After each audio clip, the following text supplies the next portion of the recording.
Gotta keep an eye on the humidity and dew point. I don't want them getting close together.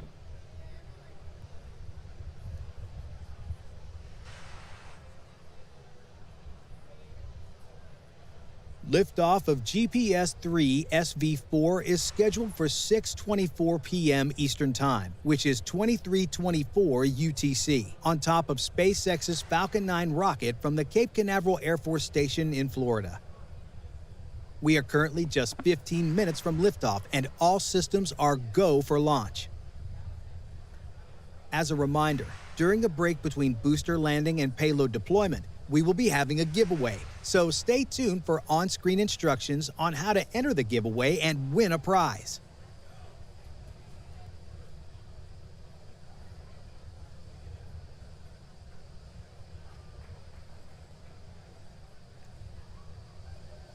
Yeah, looks like we're all good. Looks like the rain is coming off the, actually, it looks like the rain is gonna head toward Daytona Beach, which is not that far off, but it looks like it's gonna hold.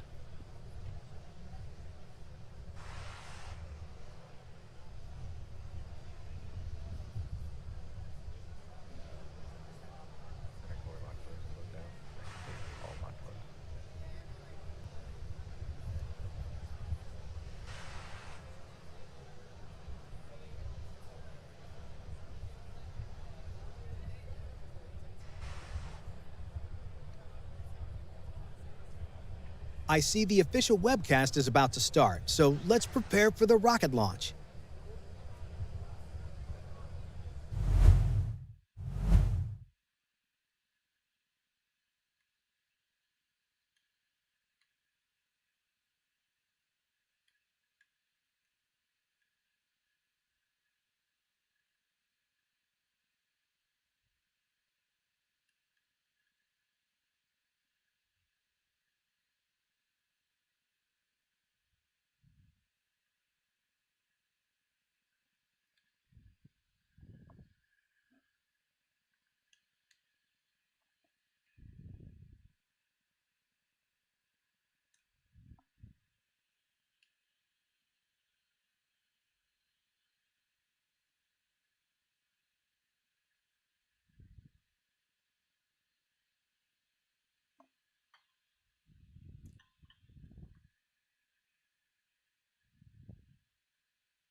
Good evening. It's Thursday, November 5th, and on your screen is a live view of Falcon 9 waiting its 6:24 p.m. Eastern Time launch from Cape Canaveral Air Force Station in Florida.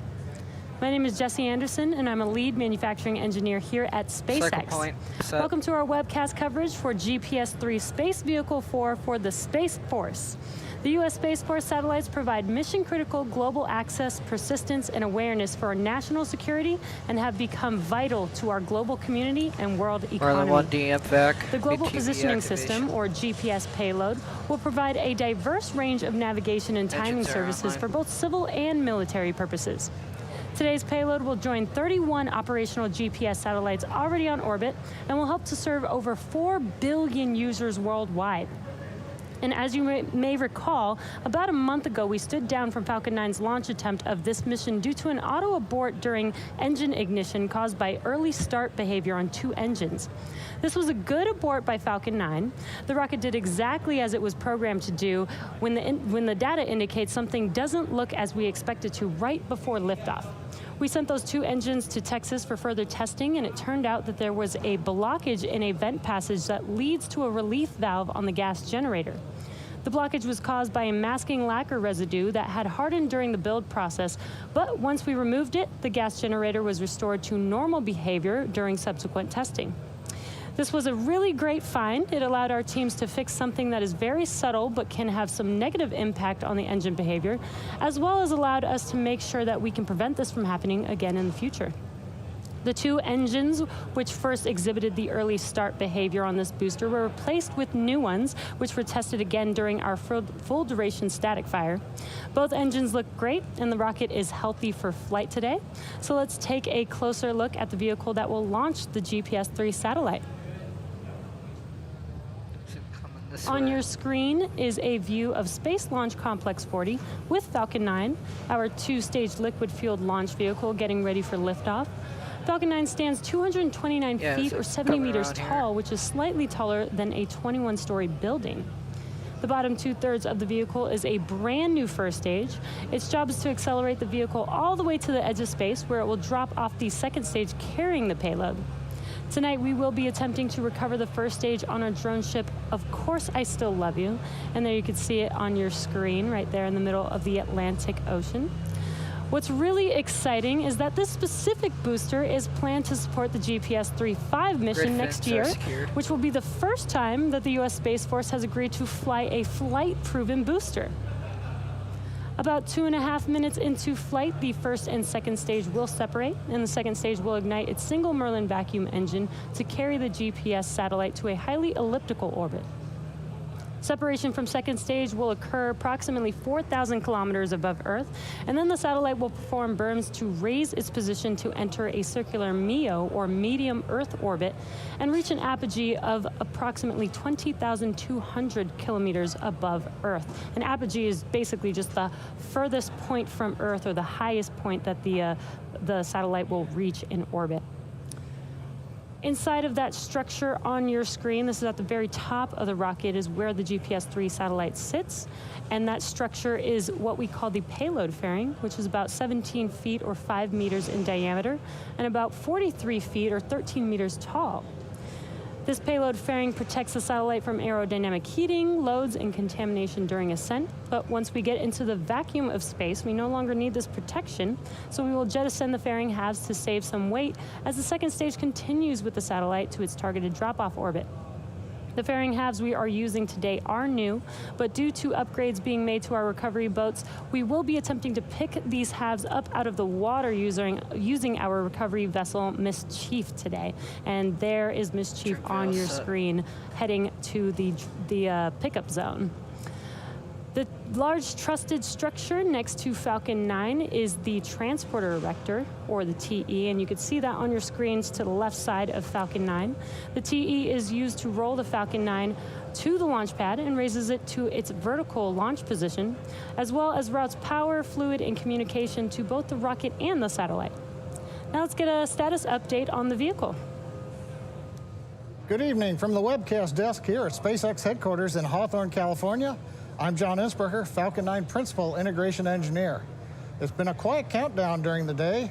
Working relatively few minor issues, the teams are ready to launch as we approach T-minus 8 minutes to liftoff. Now, we're launching from Space Launch Complex 40 here in the dark of Cape Canaveral. This will be our third GPS launch, and all of them have been from this launch pad. Now, the spacecraft team performed functional checkouts of the GPS satellite during the day, and the Falcon 9 team began their final checks of the launch vehicle at T-minus 2 hours.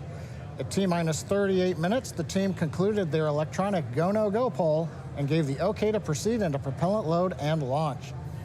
The team then began loading propellant at T-minus 35 minutes. We load the propellants as close to launch as possible in order to keep them cold. Both the first and second stages use the same propellants, as the second stage Merlin engine is very similar to those on the first stage. This allows us to make the second stage like a shorter version of the first stage, and this commonality is one of the many reliability features in the Falcon design. Now, our fuel is a refined form of kerosene known as RP1. And how things move within space. Is super chilled liquid and then you oxygen need to know. LOX. Like I mentioned keeping the propellants cold. We chill the liquid oxygen as cold as we can get it, allowing us to load more into the booster. Now, currently the second stage is fully loaded with RP1 fuel, and the first stage continues loading for another minute. Liquid oxygen is also loading on both the first and second stages right now. About 6 minutes. We're also loading helium into storage vessels on the first and second stages. During flight, we'll take this cold helium, run it through heat exchangers on the Merlin engines. That heats the helium up, and as it expands, we use it to fill the empty volume in the propellant tanks that's created as the engine pumps pull the propellant out of the stages. Now, you just may have heard a moment ago, we're inside of 7 minutes. We have begun engine chill in. That will cool the turbo pumps and avoid thermal shocks when we start them at T-minus 2 seconds as part of the ignition sequence of the Merlin engines. The spacecraft team has transitioned the GPS payload to internal battery power, occurring just as we came on the air at T-minus 13 minutes. That is their last major activity required before launch. Currently, the range is green, ready to support. The weather, the only thing we've really been watching is the ground winds. They've been marginal, but for the moment, everything continues to look good. We've got about 17 miles an hour from the east. That's within limits. Now, if we do have to call a hold on today's launch, we have a backup opportunity tomorrow with liftoff time scheduled a few minutes earlier at 6:20 p.m. Eastern Time. Now all systems continue to be go for a liftoff just past 6:24 p.m. Eastern Time. As we mentioned earlier, today's mission is for the U.S. Space Force launching the GPS-3 Space Vehicle 4 payload. Now we'll hear from the Air Force's Lieutenant Colonel Margaret Sullivan and Lockheed Martin's Tanya Ladwig for more information on tonight's payload.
We're currently less than 4 minutes from liftoff. Everything continues to be go for launch.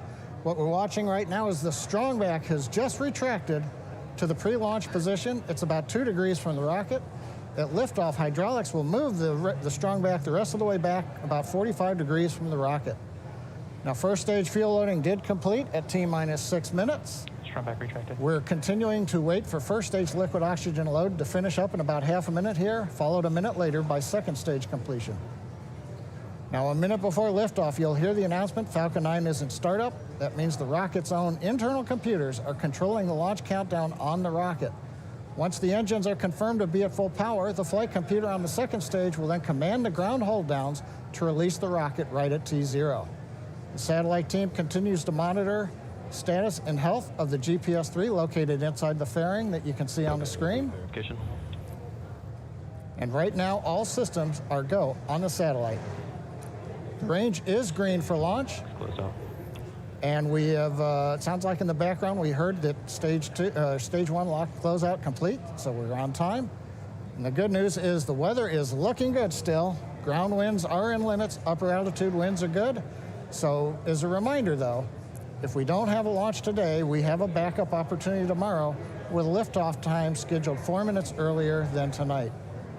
But right now at 2 minutes and 20 seconds and counting, everything continues to go well. Waiting now to hear stage 2 LOX load completion.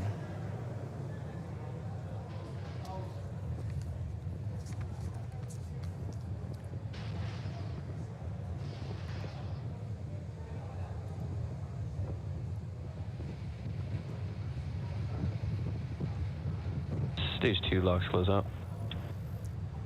T-minus a minute, 51 seconds, and we've heard the stage 2 LOX loadout call. We're now, since we're finished loading liquid oxygen onto the second stage, we have to drain the line back that runs the length of that strong back you can see next to the Falcon 9. And as we do that, we'll vent off pressure, and that'll create the large white cloud that you see around the strong back and maybe the rocket, depending how the wind's blowing. That's nominal. That's what you see right there. That's just us bringing everything back down the line as we're closing out propellant and pressure loading on the Falcon 9.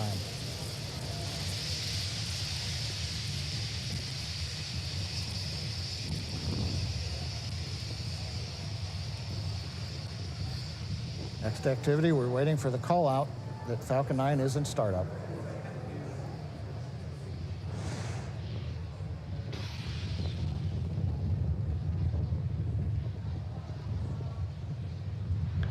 Falcon 9's in startup. There it is. Computers have taken over the Falcon 9. We're pressurizing first and second stage tanks for launch. Waiting for final go. The mission director, Stage go 2, for launch. press for flight. Mission director has given the go for flight. Everything continues to look good. Pressurizing the tanks one final time here to get ready for liftoff. But right now at T-minus 30 seconds and counting, all systems are go for the launch of Falcon 9 with GPS-3 Space Vehicle number 4.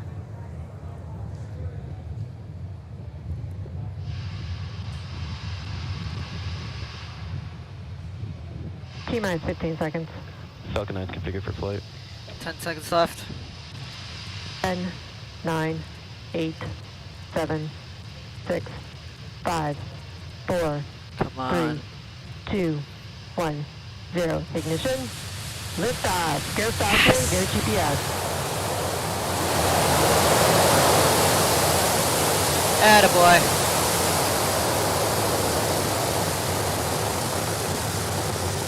Vehicle is pitching downrange. Stage 1 propulsion is nominal. Hell yeah.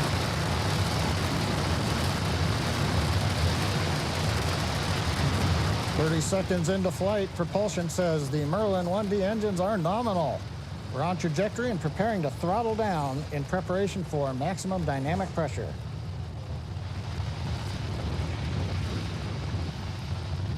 And we're heading into the throttle bucket as we power down the Merlin engines.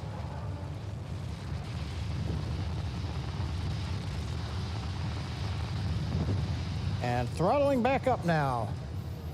And when the engine's back up at full Vehicle is power, supersonic. and we We're have at gone 2. past Mach 1. Waiting now for Max Q call out. The vehicle is experiencing maximum aerodynamic pressure. Guidance engineer reports we're passing through the period of maximum aerodynamic pressure called Max Q. From here on, as the speed picks up, the atmospheric density decreases and the loads are reduced on the Falcon 9 vehicle. Propulsion power continues to look good. The trajectory looks good.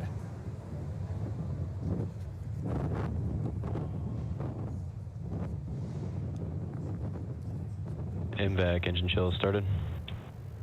The engine chill in call out on the mvac second stage engine indicates we've begun chilling that turbopump like we did with the first stage engines, getting ready for ignition of the upper stage engine. Now coming up in just over 30 seconds, the usual 3-sequence event that'll happen in rapid succession. Main engine cutoff will shut down the 9 Merlin 1D engines you can see glowing there in the night sky. Stage separation, and then we'll get startup of the second stage engine.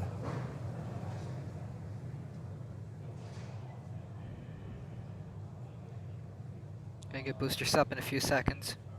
Nice view from the ground camera looking up at the 9 Merlin 1D engines on the business end of the Falcon 9 first stage.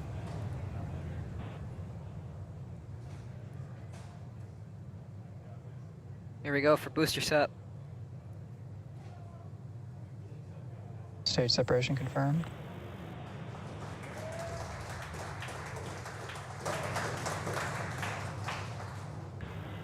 MVAC startup.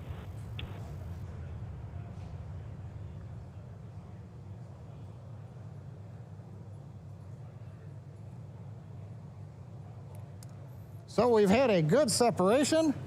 MVAC up on power. On the left screen, the first stage continuing to coast downrange as it begins to deploy those large titanium grid fins.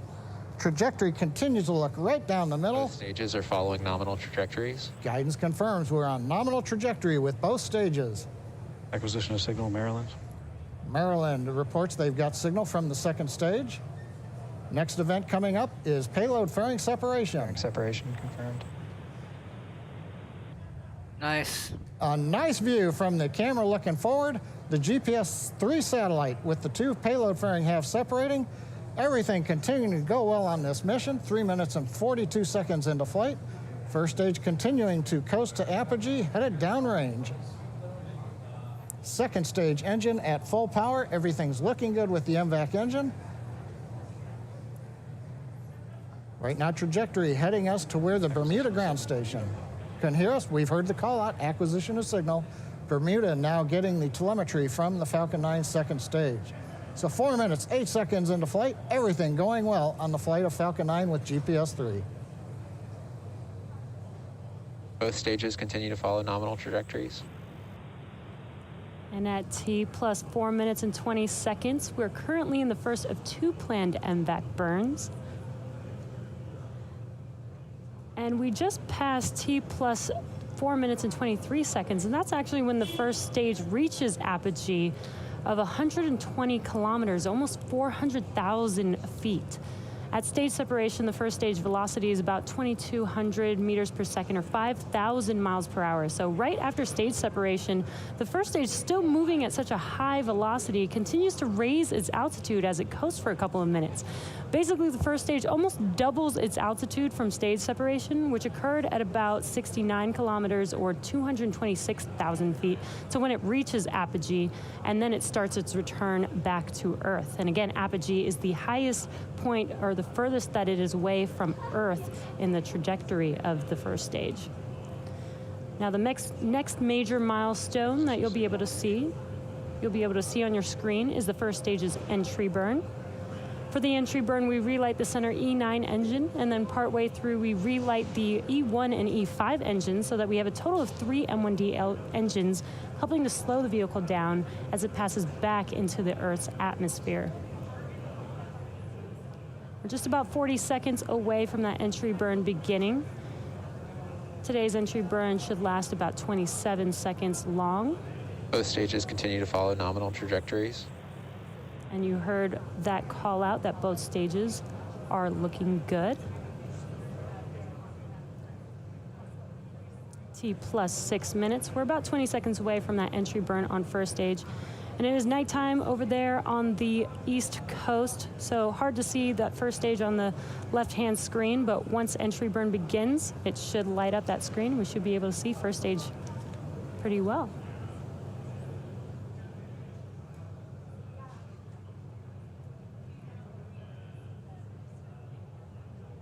Stage 1 entry burn startup. There it goes. And there's that entry burn starting up. Stage FTS is saved. Stage 1.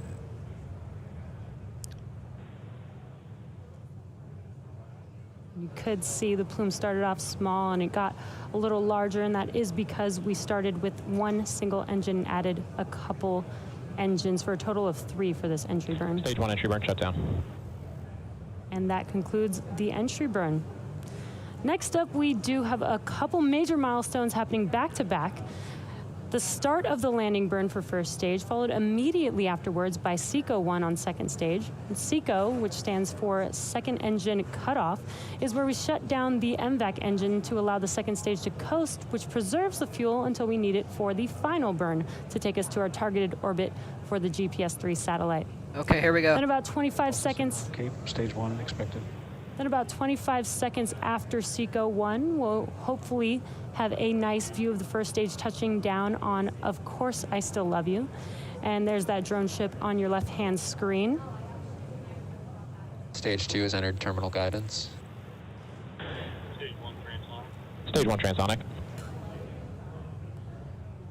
Just about 20 seconds away from those 2 events. Again, the landing burn, followed by SECO 1 on now second keep stage. in mind, guys, this is going to be the test for the next begins. crewed mission in November. Stage 2 FTS is today, safe. this month. They're going to be reusing that same first stage Stage 1 for landing this burn. crew.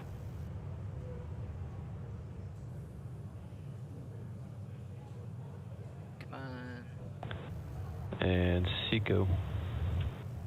And there we've had SECO waiting for confirmation of good orbit as first stage returns to Earth. Stage 1 landing leg deploy. Nice. Nominal parking orbit. You can see it. There it There's is. good There it orbit, is. And at the same time, we have touchdown of our Falcon 9 on, of course, I Still Love You. And again, that did That did happen at the same time, so we did have SECO and good orbit of our second stage. To expected. And there you can see on your left-hand screen, first stage landed on, of course, I Still Love You. This marks the 16th Falcon 9 landing just this year and the 64th of all time. And we're looking forward to seeing this booster take its second flight on the next GPS mission next year. Now, the second stage vehicle has now entered its first coast phase, which will last about 54 minutes, and we will light that MVAC engine for a second time shortly after T plus 1 hour and 3 minutes. So we're going to take a quick break, and as always, we leave you with an animation so that you can keep an eye on where that second stage is throughout the coast phase. So we'll see you back here at T plus 1 hour and 2 minutes.